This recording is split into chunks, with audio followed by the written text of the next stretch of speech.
الحمد لله الذي بفضله وإحسانه قبل عمل عباده وجعل الحلاوة والحضور علامة لقبوله. أشهد أن لا إله إلا الله وحده لا شريك له في حكمه وقضائه، وأشهد أن سيدنا محمدا عبده ورسوله أفضل عباده، صلى الله وسلم على سيد رسوله وأنبيائه سيدنا مولانا محمد أشرف أحبابه، وعلى آله وصحبه وذريته وأتباعه صلاة وسلاما دائمين متلازمين إلى يوم لقائه. Amma ba'd.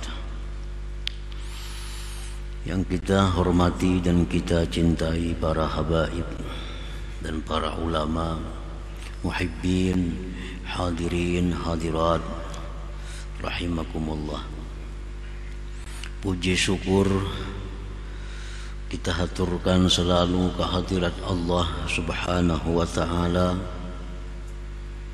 yang memberikan hidayah, taufik dan inayah kepada kita sehingga kita malam ini dapat berkumpul kembali, bertemu di majlis yang penuh berkah dan rahmat ini. Salawat dan salam atas junjungan kita Rasulullah Nabi besar Muhammad sallallahu alaihi wasallam dan seluruh keluarga, sahabat, zuriat dan pengikut beliau ila yaumil qiyamah. Para muhibbin rahimakumullah, al-hikmatut tasi'ata ashar ba'dal mi'ati tsaniyah minal hikamil ataiyah. Qala al-imam Ahmad ibnu Athaillah as-Sakandari rahimahullah wa nafa'ana bi'ulumihi wa asrarihi. Hikmah yang ke-219 dari Al-Hikam, berkata Imam Ahmad ibnu Athaillah as-Sakandari rahimahullah, la tay'as min qabuli amal lam tajid bihi wujudal hudur, farubbama qubila minal amal ma lam tudrik thamaratahu ajila. Artinya, janganlah engkau berputus asa dari diterimanya amal ibadah yang mana engkau tidak mendapati pada amal itu akan kehadiran hati bersama Allah. Maka terkadang diterima sebuah amal, sesuatu yang tidak kamu perdapati buahnya di dunia ini, ajilah. Nah, para muhibbin rahimakumullah, idza tawaffarat fil amal syurutul qabul walakin la tajidu fihi alamatal qabul minal halawah wal ladzah wal huduri ma'allah fala tay'as min qabulih li'annahu su'uzzan bi rabbik. Apabila sempurna dalam sebuah amal, baik sembahyang atau zakat, sedekah atau lagi zikir dan ibadah lainnya, apabila sudah sempurna di dalam suatu amal ibadah itu syarat-syarat untuk diterima oleh Allah, tetapi tidak engkau jumpai pada itu amal tanda-tanda diterima. Artinya syarat untuk diterimanya sebuah amal itu sudah dipenuhi, sudah dilaksanakan. Tetapi waktu kita beramal itu tidak ada kita merasakan tanda-tanda diterima. Tanda diterima itu contohnya seperti manis dan lezat dalam itu amal ibadah, atau kehadiran hati bersama Allah. Kadada dalam zikir sudah dipenuhi segala syarat untuk kabul, tapi waktu berzikir itu kita kadang merasakan ada kelezatan, kadang merasakan ada manis dan hadirnya hati. Nah, maka janganlah engkau berputus asa daripada diterimanya amal itu. Jangan berputus asa. Jangan menganggap bahwa itu amal kada diterima oleh Allah. Jangan kada ada harapan amal ini diterima karena aku mengamalkan itu rasa hambar. Aku mengamalkan itu kada ada lezat, lalu kada diterima oleh Allah. Nah, jangan demikian. Jangan demikian. Karena itu merupakan buruk sangka dengan Tuhan engkau. Itu buruk sangka dengan Tuhan engkau. Lain halnya kalau syarat-syarat kabul itu tidak dipenuhi. Nah, syarat kabul kada dipenuhi, lalu kita beramal kada ada kelezatan, nah itu yang mungkin kada diterima oleh Allah. Nah, sedangkan masalah ini adalah syarat-syarat untuk diterima itu sudah dipenuhi, tetapi di waktu melaksanakannya itu kada merasa ada tanda-tanda diterima. Jangan putus asa, jangan menganggap ini kada diterima, karena itu buruk sangka dengan Tuhan. Wala yanbaghi laka an tatrukal amal li'adami hudurik fih, dan janganlah dan tidaklah pantas bagi engkau meninggalkan suatu amal ibadah yang tidak ada kehadiran hati engkau pada amal ibadah itu. Jangan sekali-kali kulir malas baca Quran. Kenapa bila baca Quran hati kesana kemari? Nah, jangan tinggalkan baca Quran karena alasan itu. Aku indah berzikir. Kenapa bila berzikir hati kesana kemari juga? Nah, jangan alasan itu. Tidaklah pantas bagi engkau meninggalkan suatu amal karena tiada hadir engkau pada itu amal tadi. Para muhibbin rahimakumullah, sebagaimana dijelaskan beliau dahulu dalam hikmah yang ke-47 dari Al-Hikam ini, la tatrukiz zikra li'adami hudurika ma'allah fihi li'anna ghaflataka an wujudi zikrih ashaddu min ghaflatika fi wujudi zikrih. Jangan kau tinggalkan berzikir kepada Allah karena alasan tiada hadir hati engkau pada zikir. Karena lalainya engkau dari berzikir itu lebih jahat, lebih sangat buruk daripada lalai pada berzikir. Kita berzikir Allah, Allah, Allah, atau la ilaha illallah, nah hati kesana kemari, itu lebih baik daripada kada berzikir sama sekali. Imam Ghazali mengatakan dalam Ihya Ulumuddin, kita berzikir Allah, Allah, la ilaha illallah, subhanallah. Nah, walaupun hati ke lain, tapi mulut kita berzikir itu ada nilai ibadah mulut. Nah, nilai ibadah mulut. Jadi nilai ibadah dari lisan itu ada, walaupun hati kita lalai. Nah, jangan meninggalkan suatu ibadah dengan alasan bahwa aku kada khusyuk.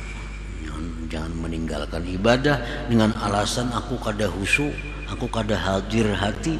Apa gunanya aku beribadah? Itu gawian syaitan yang menggoda kita supaya jangan beribadah kepada Allah Subhanahu wa ta'ala. Jadi tidaklah patut bagi engkau meninggalkan amal ibadah karena tiada hadirnya engkau pada itu amal tadi. Jadi laksanakan je zikir 100 zikir la ilaha illallah sabuti-buting kada nang hadirnya hati, kada jadi soal baik pada kada lalu, baik pada perai lalu, pada muntung kada karuan hati sudah kada karuan, pada muntung beranai hati ke situ kamari. Lebih baik muntung la ilaha illallah, lebih baik muntung ini Allah Allah, lebih baik lisan itu subhanallah. Melarang lisan dulu nang selamat.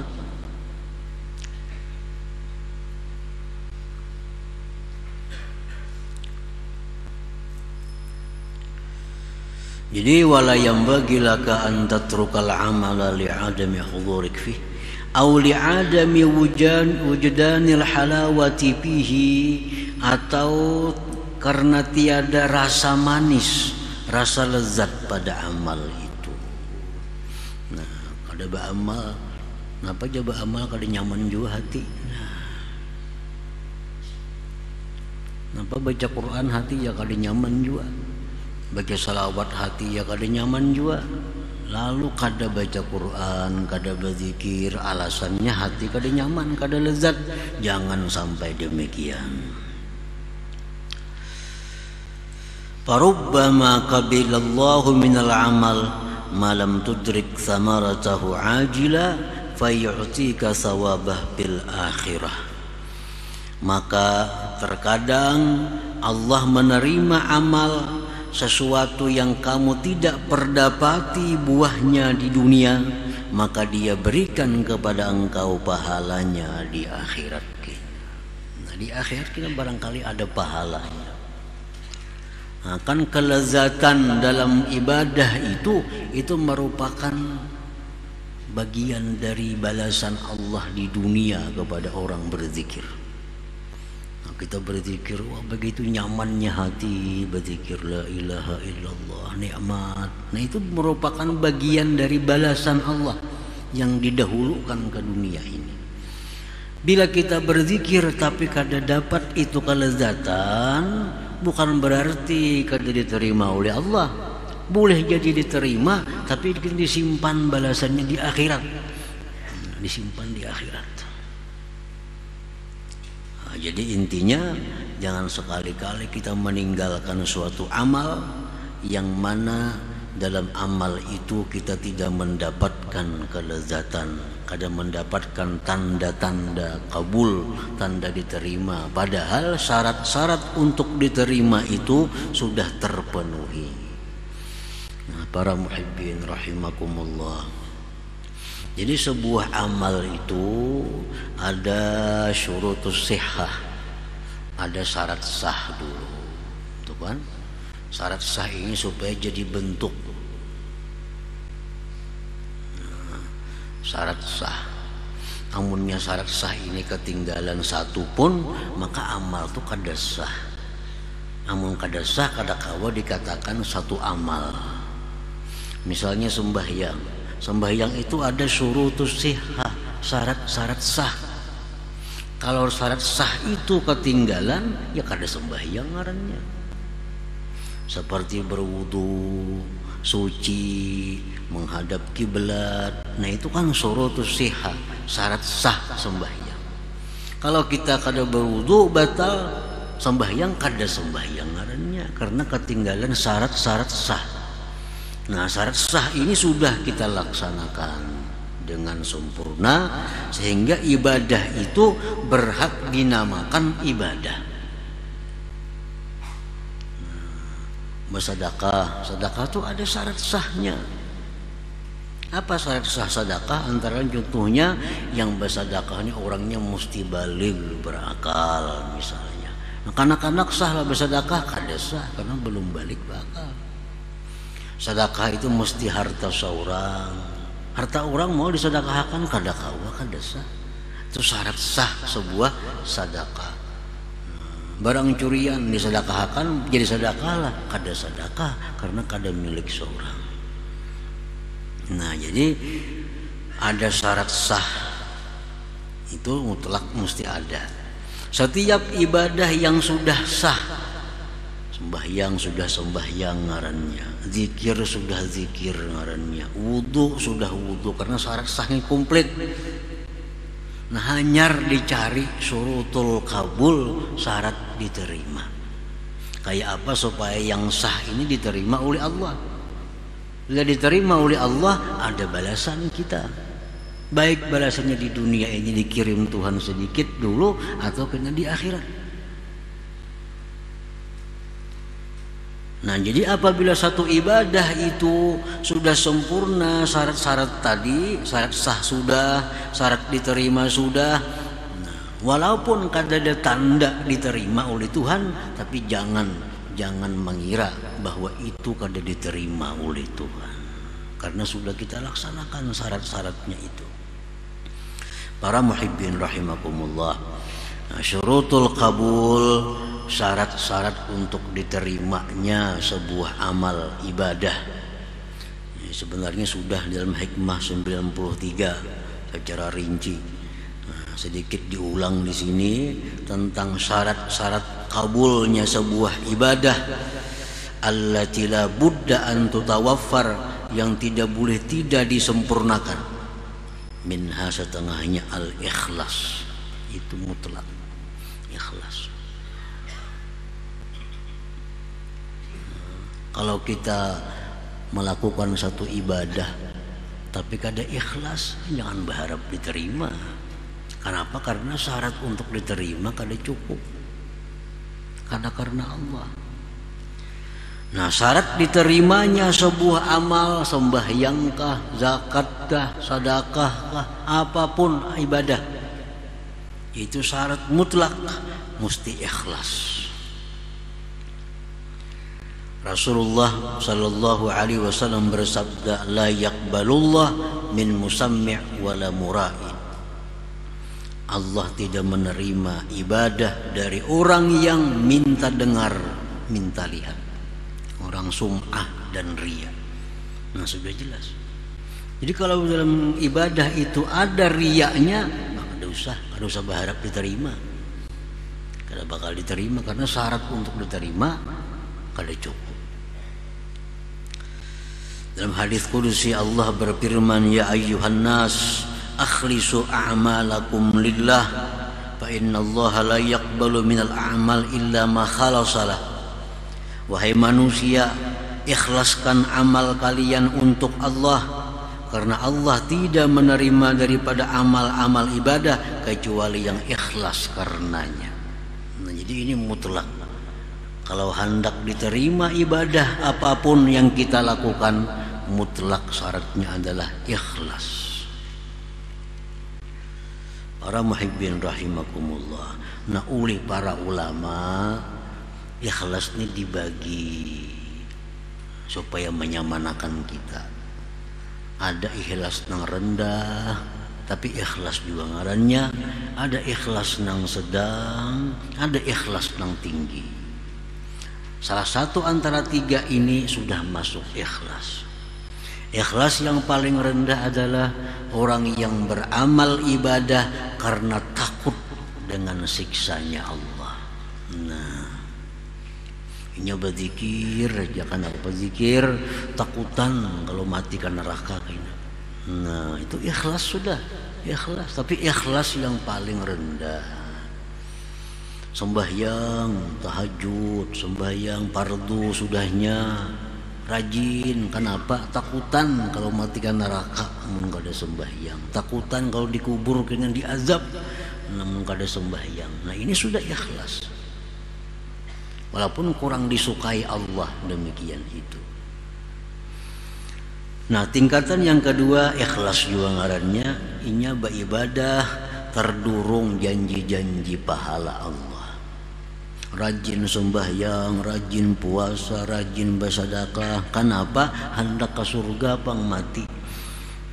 Hendak ke surga mati. Lalu rajin beribadah. Ini ikhlas juga lebih baik dari yang pertama tadi. Jadi Imam Ghazali, al-amal 'ala raja a'la minal amal 'alal khauf.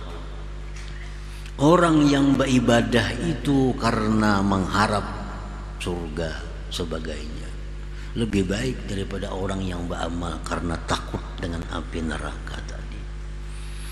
Nah, jadi ikhlas yang paling tinggi itu adalah ikhlasnya orang yang beribadah kepada Allah itu semata-mata menjunjung tinggi perintah Allah.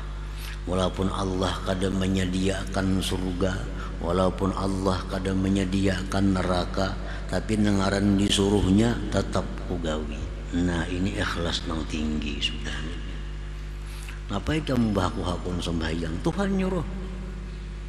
Kada terkisah surga, kada terkisah neraka. Rajin bersedekah. Kenapa rajin bersedekah? Ini disuruh Tuhan. Tuhan nyuruh. Kada ada harapan apa-apa lain pada melaksanakan perintahnya. Nah, ini ikhlas yang lebih tinggi lagi.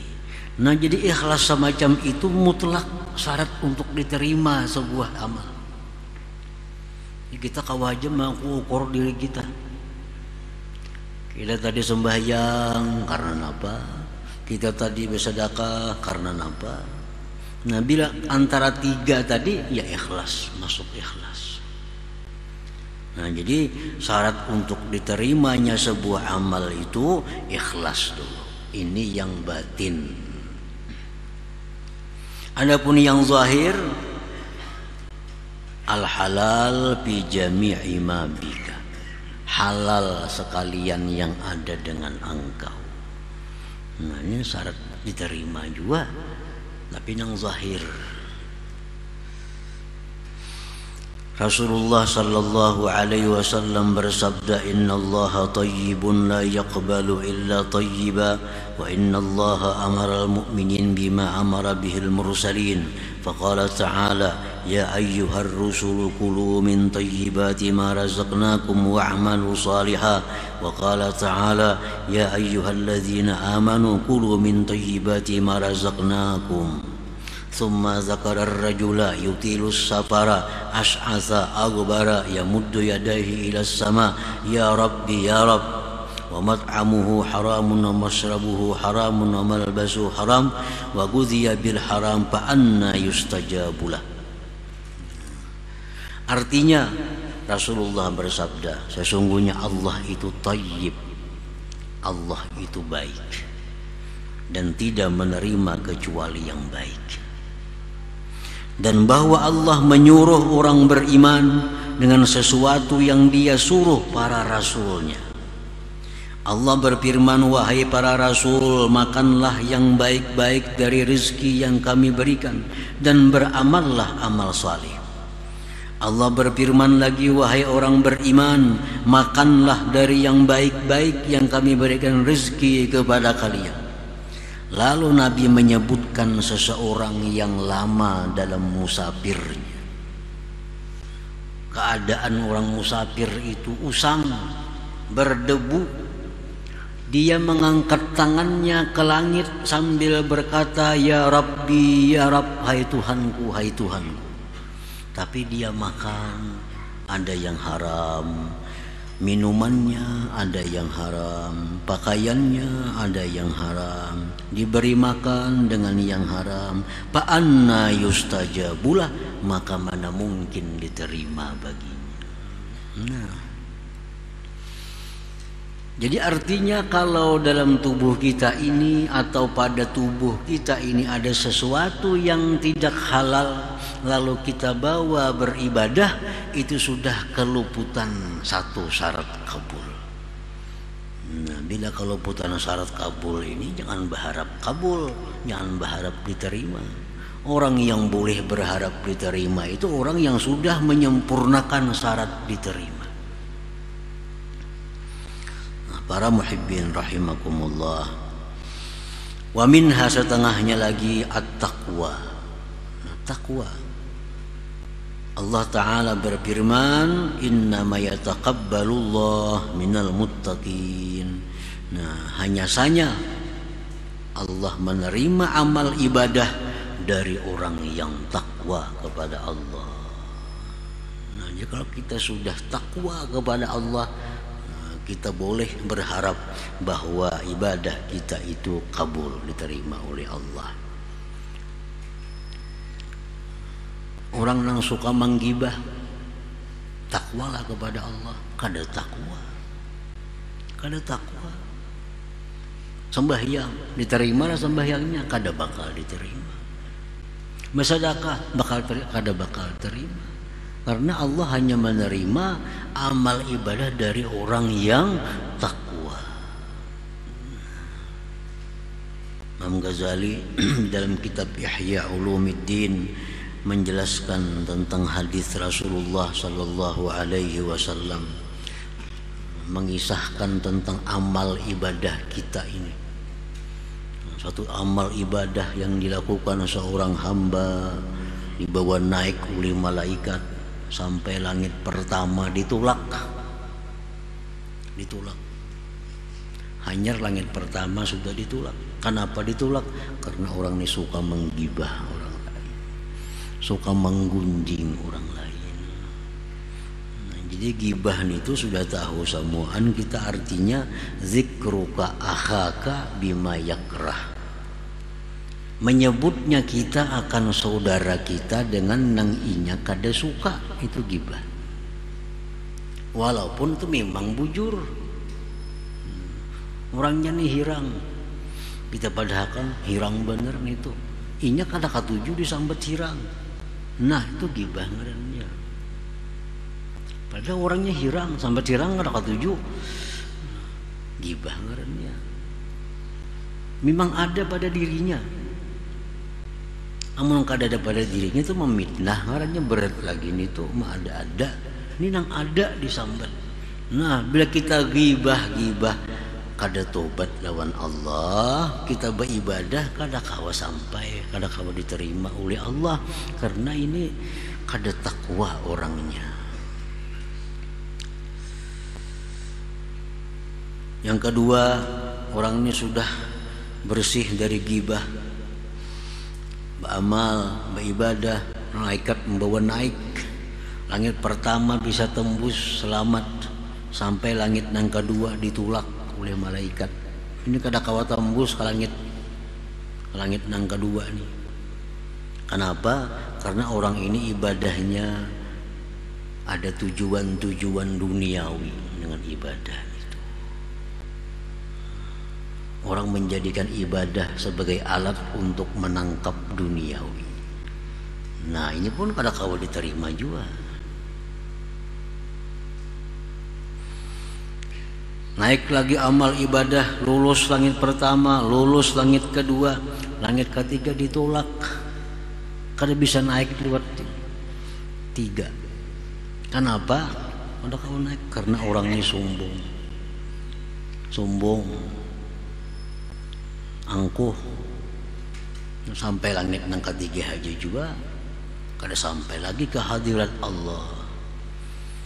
Pertama lulus, kedua lulus, ketiga sampai langit yang keempat ditolak. Kenapa? Inya beramal nih ujub. Ujub. Pertama, kedua, ketiga, keempat lulus, baik benar orang ini sudah. Kada bisa menggibah, tobat sudahnya menggibah. Beramalnya kada menangkap duniawi dicarinya. Orangnya sudah kada sombong, orangnya sudah kada ujub. Langit kelima ditolak. Kenapa ditolak sampai langit yang kelima? Karena orang ada dengki dalam hatinya. Ada dengki dalam hatinya. Hasad. Lulus sampai yang kelima, orang ini sudah bersih dari demikian tadi, sampai langit ke-6 ditolak. Kenapa? Bujur ya orang ini kada bisa menggibah, orangnya kada sombong, kada ujub, kada dengki, tapi inya kada penyayangan dua makhluk Allah, kada balas kasihan dengan makhluk Allah. ada makhluk Allah nang kana bala nya kada peduli, jangankan membantu mendoakan aja kada. Ada orang kesusahan, jangankan membantu mendoakan aja kada. Nah, ditolak juga amalnya. Jadi artinya bahwa syarat kabul amal itu adalah takwa. Nah, jadi kalau sudah kita takwa kepada Allah Subhanahu wa taala dan kita melakukan ibadah itu dengan ikhlas karena Allah, segala sesuatu di tubuh kita ini halal, maka kita berharap boleh amal kita itu diterima oleh Allah Subhanahu wa taala, walaupun dalam amal itu kita kadang merasakan ada tanda-tanda diterimanya amal, tapi syaratnya sudah dipenuhi. Nah, para muhibbin rahimakumullah. Jadi ana inda dhanni abdi bi, jar Tuhan, aku ini menurut sangkaan hambaku denganku. Kalau hambaku menyangka aku ini sarik, aku sarik tuh. Kalau hambaku menyangka aku ini sayang, lawan ini sayang tuh aku. Jadi Tuhan itu tergantung sangkaan kita, tergantung sangkaan kita kepada Tuhan. Nah, ini amal ibadah. Kalau sudah kita lakukan syarat-syaratnya dengan sempurna, lalu kita berharap kepada Allah, bersangka baik kepada Allah, diterima, ya diterima Allah. Tapi berharap itu, bersangka baik itu pasti datangnya sesudah kita menyempurnakan persyaratan-persyaratan itu. Nah, kalau kita belum menyempurnakan syarat-syarat itu, kita kada kau bersangka baik. Nah, kada kau berharap. Kita berharap itu bila sudah kita beramal, bila sudah kita melakukan perintahnya. Jadi jar orang misalnya ulahkan ini, ulahkan pais, aku hendak pais, jar raja nih, datang ke rupo, berharap mudahan terima sidin gantian pais, maulah kah itu. Kalau sudah kita ulahkan pais sedemikian rupa, nah kita kirimakan, ayo berharap mudahan sidin nerima. Karena si suruhan sidin mau ulah pais, kita ulahkan pais, kita unjuk, ayo ja berharap, ayo ja bersangka bagus sidin menerima sesuai dengan perintah sidin. Amun suruhan sidin ulah pais, kita ulah wadah yang lain perintah. Ngarannya kada kau berharap di situ. Jadi harapan-harapan itu sesuai dengan keadaan. Kita taat kepada Allah, lalu kita bersangka Tuhan sayang doa aku nih kawa taat. Nah, itu bujur sangkaannya. Amun kita maksiat, kaulah bersangka Tuhan sayang doa aku, kada kawa rahat maksiat bersangka Tuhan sayang.